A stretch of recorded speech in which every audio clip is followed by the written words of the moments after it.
Happy Friday, everyone. Thanks for joining us on this edition of Business Daily. I'm Lee Ji-eun in Seoul. We have a lot lined up for you today, so let's get started with the day's highlights. Despite sluggish exports, Korean cosmetics are continuing to see a boom in sales overseas, thanks to the growing popularity of Korean movies, dramas, and music. Mitsubishi Motors admits to cheating on fuel economy tests, while the cost of powerful earthquakes that have rattled central Kyushu in Japan is expected to run in the billions. We look into some of the global business stories that made headlines this week. But first, at an annual meeting held at the top office of Cheongwade, the government promises stronger budget reforms to better control how taxpayers' money is distributed and spent. Our presidential office correspondent Song Ji-sun has the details. Improving the nation's financial health to prep for a future with slowing growth. The focus of this year's financial strategy meeting was on long-term analysis to counter future risks ahead of time. During the annual meeting held to discuss next year's budget, President Park Geun-hye stressed that the government's finances must be a strong backbone of the economic recovery, with uncertainties in and out of the country expected to increase in the years to come. Korea's rapidly aging society, coupled with a rise in welfare demand and a fall in potential growth, poses a serious threat to the nation's fiscal health in the future. The government has vowed all-out reform efforts to effectively manage Korea's finances through SMART, which stands for Strategy, Merge, Autonomy, Restructuring, and Technology, for a more strategic distribution of resources. Korea will reinforce its fiscal regulations for stricter budget controls, and a related bill will be passed to the National Assembly in the latter half of this year. The central government will also press local governments to be more responsible for their budget operations. It will also give the nation's 17 innovation centers a greater role so they can create more jobs through employment zones launched in each branch. Song Ji-sun, Business Daily. As the Korean government and political parties prepare to shake up the corporate sector, more gloomy data continue to fuel that drive. The country's top central banker promised to lay out measures to stem any possible financial instabilities that could erupt from restructuring efforts. Our Hwang Jae has more. The eye-watering losses Korea's shipbuilding industry saw last year have resulted in 15,000 people leaving their jobs. According to industry sources, the labor force of local shipbuilding companies shrunk by around 10,000, while the number of workers employed by subcontractors of those firms slid by 5,000. Shipbuilding is one of the 5 industries the government has identified as problem sectors in dire need of restructuring. The other 4 are shipping, construction, steel, and petrochemicals. With the global economy still in the doldrums and crude oil prices hanging low, the outlook for these industries this year remains glum. With that, Korea's corporate restructuring drive has been gaining momentum, with the government as well as the ruling and opposition parties gearing up to form a consultative body to discuss the issue. Korea's Finance Minister Yoo Il-ho welcomed the move on Friday, saying that he will actively cooperate with the body to accept new ideas. Meeting with the leaders of Korea's commercial banks the same day, the country's top central banker Lee Ju-yeol also said the Bank of Korea will lay out measures to counteract potential financial instabilities that could be prompted by the corporate shakeup. While expressing concerns over a possible decline in the banking sector's profitability, he added the government's push for corporate reforms may further aggravate existing problems. The BOK chief did say, though, that local banks will be able to overcome such difficulties as they currently have enough capacity built in to absorb the losses. Hwang Jae, Business Daily.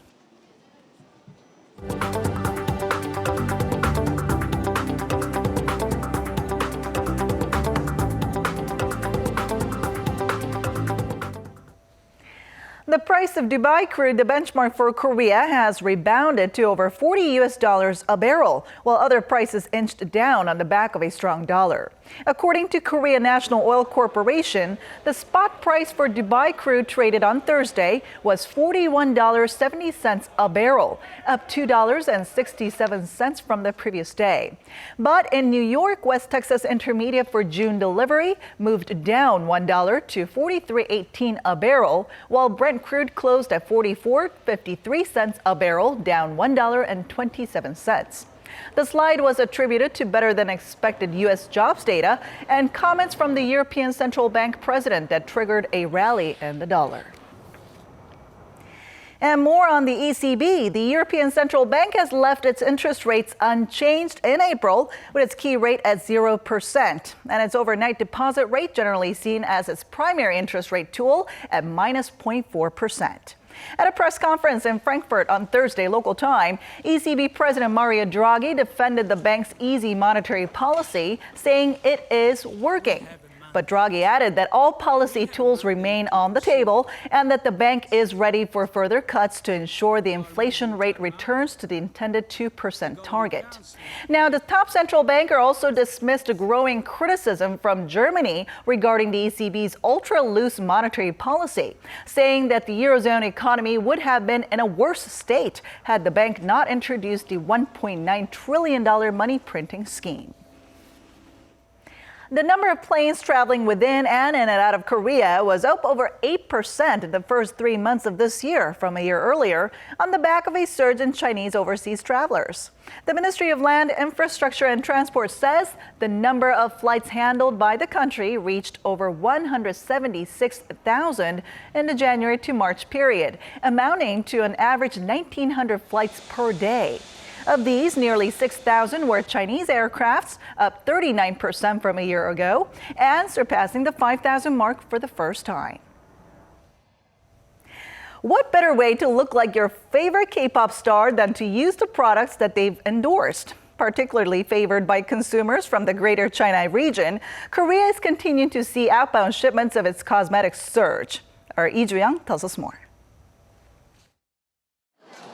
The K-beauty phenomenon has been the talk of the town lately, reflected in the exponential increase of Korean cosmetics exports over the past few years. According to Korea Customs Service, outbound shipments of cosmetics products reached roughly $2.4 billion in 2015, growing by an average 37% annually since 2011.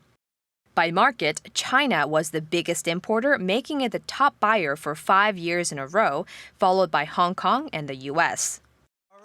The Customs Office says popular Korean cultural contents like movies, music, and TV shows have continued to act as positive catalysts. In fact, Korea Creative Content Agency says exports of local films spiked over 300% in the third quarter of last year compared to the year before, while music and TV shows saw a rise of about 70%. Experts say government-driven measures are expected to further fuel growth in the industry. The country has created a $125 million fund to help small cosmetics and healthcare companies break into markets overseas and is set to roll out regulation-free zones nationwide to cut back on red tape. I think it is significant that cosmetics have proven it's possible to change Korea's leading export items, from parts to consumer goods. The customs agency said shipments to China are poised to increase down the line, with the Chinese government recently lowering tariffs on cosmetics products valued at $15 or more. Lee Joo-young, Business Daily.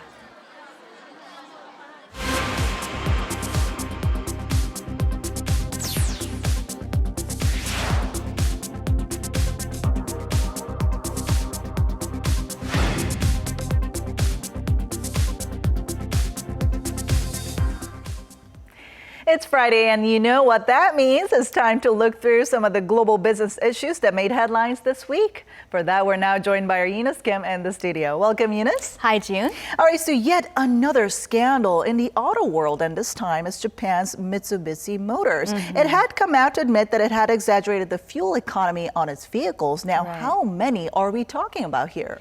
600,000, actually Wow. more than 600,000. And, these are mini cars that we're talking about, sold under the Mitsubishi and Nissan brands for which it was a supplier. But this could be just the beginning of revelations as more discrepancies could come to light. Take a look. On Thursday, authorities raided a Mitsubishi Motors research center in Nagoya as Japan's chief cabinet secretary committed to unveil the full extent of manipulated data to ensure Japanese cars are safe. We take it as an extremely serious case. The Transport Ministry yesterday ordered Mitsubishi Motors to submit a full report on the inaccurate tests by the 27th of this month. On Wednesday, the troubled company's leaders bowed in apology. They admitted to distorting the fuel efficiency of 625,000 minicars by as much as 10% by understating the on-the-road air and tire resistance. We have discovered that improper tests that were meant to show fuel consumption better than they actually were being used. It was also found that the fuel economy testing methods used were not in line with Japan's regulations. We offer our profound apologies to our customers and all stakeholders for this.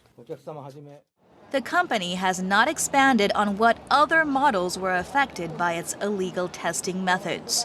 Sankei newspaper reports on Friday the fuel economy cheat could extend to an electric car produced by Mitsubishi, and 3 other models could be subject to discrepancies as well. Stockholders wasted no time reacting to the revelations.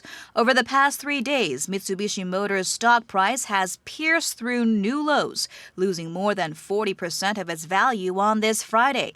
On Thursday, trade on the stock was put on hold. Its market cap has shed more than $2 billion as a result, a major hit for Japan's 6th largest car maker, which Bloomberg says is the most cash-strapped of its Japanese peers. It had been on a recovery track since a scandal a decade ago nearly shuttered its doors when it was found Mitsubishi had been systematically covering up defects that could prove to be deadly. Now, these are very serious times for Mitsubishi indeed. I mean, it had to rely on bailouts from Mitsubishi Group before, and it looks like it may have to do that again. Right. Mitsubishi Motors sells about 1 million cars a year. And according to one analyst from J.P. Morgan, this latest scandal could cost the company more than 50 billion yen, or about $450 million. Now, that is including consumer refunds, fixing the cars, as well as compensating Nissan, which was found to have had 3/4 of the affected mini cars produced over the past 3 years. Both Nissan and Mitsubishi have halted sales of the 4 affected models, and news reports say Nissan, which first discovered the error, may pull its partnership with Mitsubishi as a result. Now, this comes, of course, as Volkswagen is still grappling with its own cheating emissions scandal. Right. But then they are, however, one step closer to a very important resolution, right? You're right. So Volkswagen's plan was reviewed by a San Francisco federal judge on Thursday. You talked a little bit about this yesterday. And the court revealed the German auto giant has, in principle, agreed to offer affected drivers of its diesel cars a package of buybacks, repairs, and compensation. It'll be extended to almost 500,000 of the 600,000 affected U.S. customers and has been greenlit by both the U.S. Environment Agency and the Justice Department. The details, though, are still being worked out, and the final agreement is to come by June 21st. That is the deadline. And in a statement, Volkswagen reiterated its commitment to making things right in fully compensating its customers and remediating any environmental impact. The automaker admitted back in September that some 11 million of its Volkswagen, Audi, and Seat branded diesel cars were installed with a defeat device. It allowed them to pass emission tests despite the fact that they fumed upwards of 40 times the allowable amount of toxic nitrogen oxide.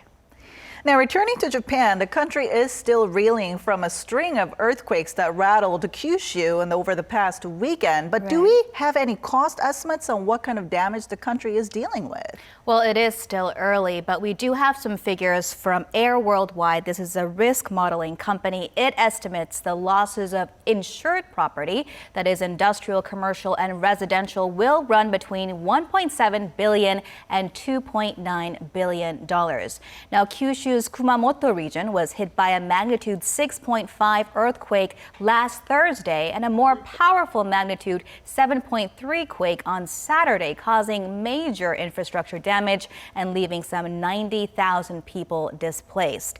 The area also houses plants belonging to giants like Toyota, Honda, and Sony. They were forced to halt production, and the damage from business interruptions are not included in this air estimate. The earthquake also came at a bad time for Kumamoto's tourism industry ahead of Japan's major Golden Week holiday, which begins next Friday. And finally, it's been 120 years, and women are to be back on U.S. dollar bills since former First Lady Martha Washington was taken off the $1 silver certificate in 1896. The U.S. Treasury announced this week anti-slavery activist Harriet Tubman will replace former President Andrew Jackson on the new $20 bill. Andrew Jackson, who was a former slave owner, will be moved to the back of the bill. Leaders of America's women's rights movement will be on the back of the new $10 bill, while former First Lady Eleanor Roosevelt will be among prominent U.S. leaders featured on the back of the new $5 bill. A very meaningful move indeed, and glad to know that we have women on Korean cash as well, right? Right. All right. Thank you so much for coming in today, Eunice. You bet.